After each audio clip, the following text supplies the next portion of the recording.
si ka mundësi, se ti e gazetar shumë i vjetër dhe e nje realitetin këtu.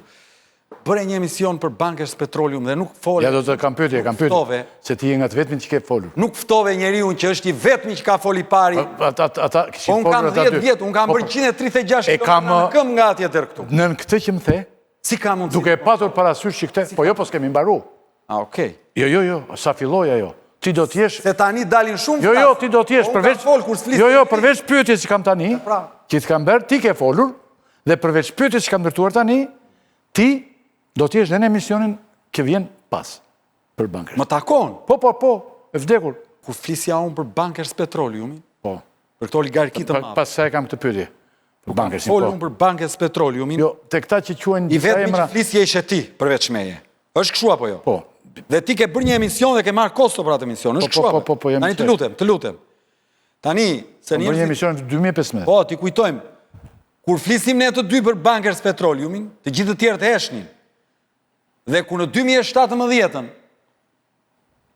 unë Adriatik Lapaj, më falë që po flasë me unë, po është e vërteta, me disa kolegë të tjerë, kemi udheq një fshat të tërë, Zharzën, në këmbë, nga Zharza dhe në Tiranë 136 km, kemi fjetur një javë të Ministria e Ekonomisë, deri sa qeveria miratoi 2 vendime, 5.1 miliard lek dëmë shpërblime për banorët e Zharzës, 2, tani përveç Bankersin... Talimin e operacioneve me frek... Përmende një nga aferat më të mëdha 35 vite në Shqipëri, Bankersin, që ti e ke cituar më përpara dhe unë mua më kujtohet mjaft mirë kjo gjë, do t'jesh i pranesh në emision tjetër, por mund më thuash në vijat të shkurt, si mund të zgjidhet të ketë llogaridhënie dhe mbi gjitha do të mundet ndonjëherë populli shqiptar të ndodhë vërtet kjo që ka ndodhur. Sepse ka ndodhur një gjë duket si një karikaturë. Për shembull prokuroria, kjo është një nga aferat më të mëdha me miliarda euro. 1.2 milion ton naftë në vit, më zotëri. Po pra. Edhe ujë të qelodhesh. Dhe nuk është fituar asnjë qindark. Përkundrazi janë shpenzuar para e 1 kile kastraveca të çesësh fiton 200-300 lekë të vjetra. Si the ti? Janë them sa fakte unë. Po. Dhe këta e kanë caktuar prokurorin e Fierit, nuk e merr spaku këtë gjë. Zotëri, kam bërë analiza të banorëve në zonën e Patos Marizës, unë. Në kohë 7-8 vjetë më parë, kur jam marrë si avokat. Dhe po të them që 80% e popullsisë aty në zonë i ka metalet e rënda në gjak 2 herë më të larta se norma. Për shkak të industrisë naftënxjerrëse që Shqipërisë në këto 25 vitet e fundit i ka lënë vetëm ndotje, mjerim dhe sëmundje. Dhe ju thoni Bankersi, doni ju të them mundësa të tjera mërë zotri, se marrin vetëm naftën. I kam me fakte nga AKPN-ja, ka marrë shkresa, i kam thënë dhe po i them dhe këtu. Janë në minjera dhe Shqipërisë që nxjerrin krom, janë nxjerrë në minjera dhe Shqipërisë miliona ton krom, për të cilat ne kemi marrë 0. Janë mbi 6 milion ton heku nikel, që ne kemi marrë 0. Janë mbi 5 milion ton bakër, që ne kemi marrë, e di veti, në regu, miliona ton bakër, heku nikel, krom, përveç naftës, aty janë, të jetoj prokuroria. Dhe unë po të them, me përgjegjësi të plot, që nëse në këtë republik, do të ishte administruar vetëm pasuria nën toksore e saj, ky vend do të ishte sot të paktën 2 herë më në gjendje ekonomikisht se që sot. Vetëm pasuria natyrore. Por çfarë ka ndodhur? Ka ndodhur që siç e dini mirë dhe ju, e dini ju këtë, kush guxon ti thotë vërtetat, ha balt në këtë vend. E di pse e kam bërë atë luftë kundër Bankersit unë? Ha? Po. Sepse unë kam qenë një nga njerëzit e parë që e ka lexuar kontratën që nuk lejoje për publikun në Shqipëri. Pse s'lejoj kontrata? Jo, kontrata e ka të shkruar në fund që është ndaluar të publikohet, madje ajo kompani, meqense kontrata ka dalë, mundi drejtohet shtetit shqiptar me padim, me thënë drejtën. Për shembull, unë e kam lexuar atë kontratë për shkak profesionit në një situatë të caktuar. Dhe jetë meruar. Kam qarë.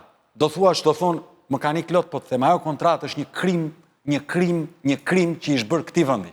Ajo kontratë është një krim që ish bërë këtij vendi. Është një krim që ka vjedh parat e atyre nënave leona që nuk marrin barën e lindjes, e atyre njerëzve me kancer që nuk marrin dot herceptinën atje në spital, dhe atyre pensionistëve që nuk marrin dot para për pensionet e tyre. Ndaj po të them, kam fol me zë të lartë sepse kam pas prova dhe po të them, për çdo aferë apo për çdo pa drejtësi që i bet këtij vendi, të cilën unë si Adriatik e kam të dokumentuar para syve të mi me letra dhe bindem. Qartë. Bindem me letra, jo me thashe theme, se thashe theme është një gjë, me letra, gjithmonë do ta them të vërtetën sepse është marrëveshja që kam bërë me veten. Dhe unë po të them, si mendoni ju zoti Rakipi, dhe qytetarët që na dëgjojnë, se ka pas 3 teori. Le t'i themi siç janë gjërat. Një teori në fillim që ky është i Sorosit, apo jo? Po. Tani më la Sorosi tuaj. ky Soros i fuqishëm, më la mua që këta mos të përdor ndonjë fjalë se ndoshta bëjmë pishmend. Ta palo burra që kanë marrë peng këtë vend. Të më shtypnin mua në këtë farfeje edhe pse kemi marrë në 64.000 vota, ne si partit mos përfaqësohemi dot me listën e hapur. Si mendon ti? Ja që ra teza e Sorosit. Iku. Tani thoshin është i Ramës. Tani ky Ramës vazhdoi deri vonë. Ky Rama që ka në kas 3 nga ata antarët që vendosin me shumicë votash, që u zgërdhieshin aty kur vendosën kundër 64.000 njerëzve, po ka që i paft që ka mundësat mos i lejoj vetes që të shkojnë në parlament una apo një përfaqësues i zgjedhur i lëvizjes tonë me 64.000 vota? Të tretën mos ke këtë që do bashkoj me Berishën të që tani në fund. Pastaj është i Saliut. Po si i Saliut? Jo do bashkojt të Po tani. mirë këta të Saliut, sa për qok. Por sa për qok mos, se nuk bënin do të gjata, se 2 vota kishin, kish 3 Rama aty. Me 2 vota nuk kalonte. Këta sa për qok. Nuk e ngrinin do të atë votën sa për të thënë që, ore, ky Adriatiku apo Lëvizja Shqipëria Bet të çojnë një deputet listave të hapur në kas, po votuan kundër dhe zgërdhieshin me ata të Ramës. Tani, si ka mundësi dhe qytetarët që na dëgjojnë, këta djemë dhe vajza, që dolën forca e tretë sa i takon votave në vend, morën 64.268 vota, dhe një 16.000 vota na nxorën të pavlefshme. Kaq të paaft ishim ne të shkonim në parlament. Jemi në limite dhe okej, shumë. Sonja Dajgor një toze, po nuk është politikane. Qartë. Nuk e ka kërkuar. Tirana shumë shkurt. Themi të vërtetë atë. 2 pyetjet e fundit që i dua shumë shkurt. Po. Për shkak të limitimit të kohës. Tirana pritet të shkojë në zgjedhje sepse Rama kërkon nisjen e procedurave për të hequr Veliajin.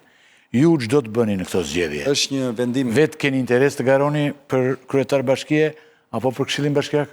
Nuk ka zgjedhje për këshillin në Tiranë kësaj herë. S'ka? Jo. Janë zgjedhje vetëm për kryetarin. Doni të kandidoni? Ky është një vendim që i takon kryesisë së lëvizjes tonë, që do konsultohet me të gjitha degët në Shqipëri dhe në diasporë, se ne kemi 20 degë. Qartë, në një farë dëshire ti vetë?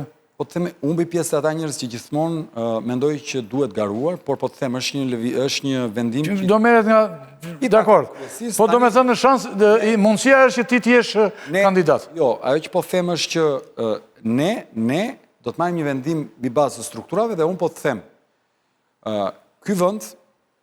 ky vend ka nevojë të votoj kundër kësaj qeverie si fillojnë.